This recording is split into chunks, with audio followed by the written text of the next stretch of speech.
प्रतापगढ़ की वो मनहूस रात जिसने एक ही पल में पूरे परिवार की दुनिया उजाड़ दी।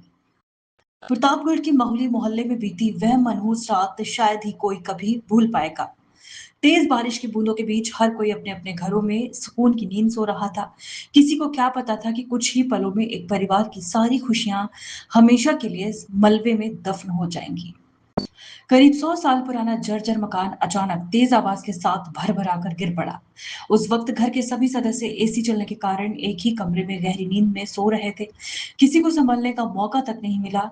देखते ही देखते पूरा मकान मलबे के विशाल ढेर में बदल गया और उसके नीचे दब गईं कई जिंदगियां। हादसा इतना भयावह था कि चीख पुकार सुनकर आसपास के लोग बदहवास होकर घटनास्थल की ओर दौड़े। हर कोई अपने हाथों से मलबा हटाने की कोशिश कर रहा था। किसी को उम्मीद थी कि शायद कोई सांस लेता हुआ मिल जाए, लेकिन जैसे जैसे मलबा हटता गया वैसे वैसे दिल दहला देने वाले दृश्य सामने आते गए। हर शव के बाहर निकलने के साथ लोगों की आंखें नम होती चली गईं और पूरा माहौल चीखों और सिसकियों से गूंज उठा।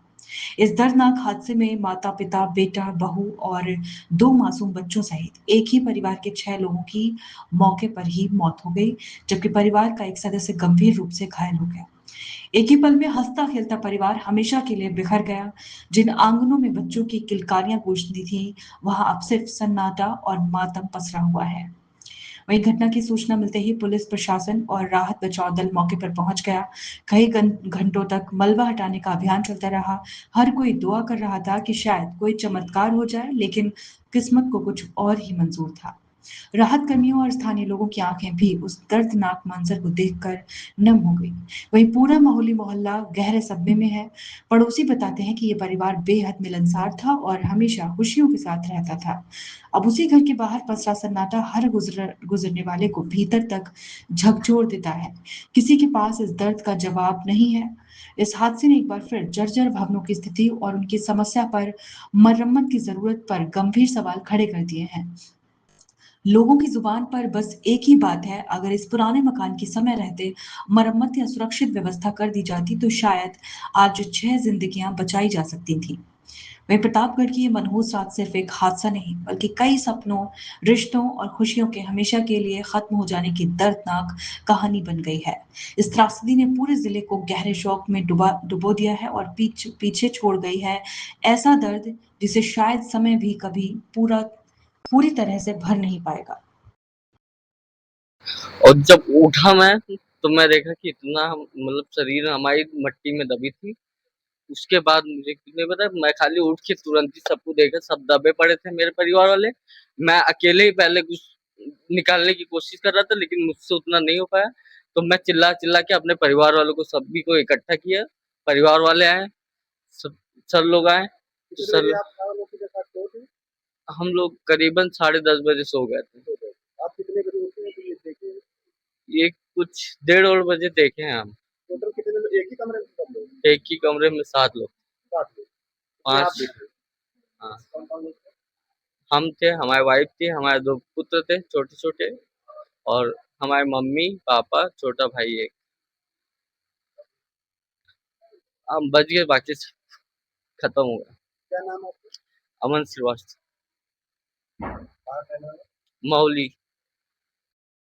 आज रात 2 बजे थाना कोतवाली नगर में सूचना प्राप्त हुई कि ग्राम महोली के प्रमोद श्रीवास्तव अपने परिवार के 5 अन्य सदस्य के साथ छत गिर जाने से मलबे में दब गए हैं।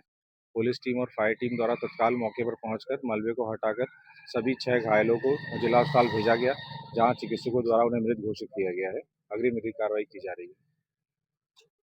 ये बहुत ही दुखद हादसा है। और कल से जो लगातार बारिश हो रही है उसकी वजह से रंजीतपुर चिलबिला जहाँ पे हम अभी हैं वहाँ पे महुली में प्रमोद श्रीवास्तव जी का मकान था। और उसकी दूसरी मंजिल पे जो एक कमरा बना हुआ था, उसकी छत पुरानी तकनीकी रविश के आधार पे बनाई गई थी।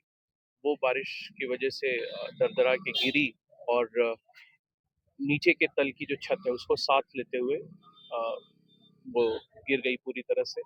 एक ही कमरे में जहाँ पे एसी लगा हुआ था वहाँ पे परिवार के 7 लोग जो हैं सो रहे थे। उसमें से प्रमोद जी, उनकी पत्नी, उनका एक और लड़का और उनके दूसरे लड़के अमन, अमन की पत्नी और 2 बच्चे इसमें अमन को छोड़कर बाकी सभी लोग दुखद रूप से हताहत हुए हैं। अमन जो है उनको हल्की-फुल्की चोटें लगी हैं और अभी वो वर्तमान में क्लिनिकल ऑब्जर्वेशन में है और पूरे परिवार का इस प्रकार से एक साथ समाप्त हो जाना निश्चित तौर पे बहुत ही हृदय विदारक है। शासन और प्रशासन स्तर से निर्देश हैं कि परिवार के लिए पूरी तरह से प्रशासन हर संभव तरीके से खड़ा रहे, उनकी मदद की जाए और जो हो गया उससे उभरने में जो कुछ भी किया जा सकता है वो करें और उस क्रम में मैं और कप्तान साहब यहाँ पर आए, उनके जो घटना स्थल है उसको देखा, उसके अलावा अमन से बातचीत की और रेवेन्यू और पुलिस की टीम रात से यहाँ पे रेस्क्यू वर्क में लगी हुई है। यहाँ पे राहत की तरफ से जो भी अहेतुक सहायता पूरे परिवार के लिए है, 24 घंटे के अंदर तत्काल उनको उपलब्ध कराई जा रही है। इसके अलावा कृषक दुर्घटना योजना अंतर्गत भी जिस लाभ के लिए वो पात्र हैं, वो भी उनको अगले 24 घंटे में उपलब्ध कराई जाएगी। मुझे यहाँ पे बताया गया कि इस परिवार का प्रधानमंत्री आवास भी स्वीकृत हो चुका था और जियो टैगिंग की कार्रवाई भी पूर्ण हो चुकी थी। अब इनके खाते में पैसा आना ही था, लेकिन दुर्भाग्यवश उससे पहले ये घटना हो गई। तो प्रशासन पूरी तरह से हर संभव मदद के लिए परिवार के बाकी हमारे क्षेत्र के अधिकारी हैं उनको भी सचेत कर दिया गया है कि तत्काल प्रभाव से एक स्ट्रक्चरल ऑडिट अपने अपने क्षेत्रों में करना प्रारंभ कर दें, जिससे कि इस प्रकार की घटनाओं की पुनरावृत्ति ना हो सके।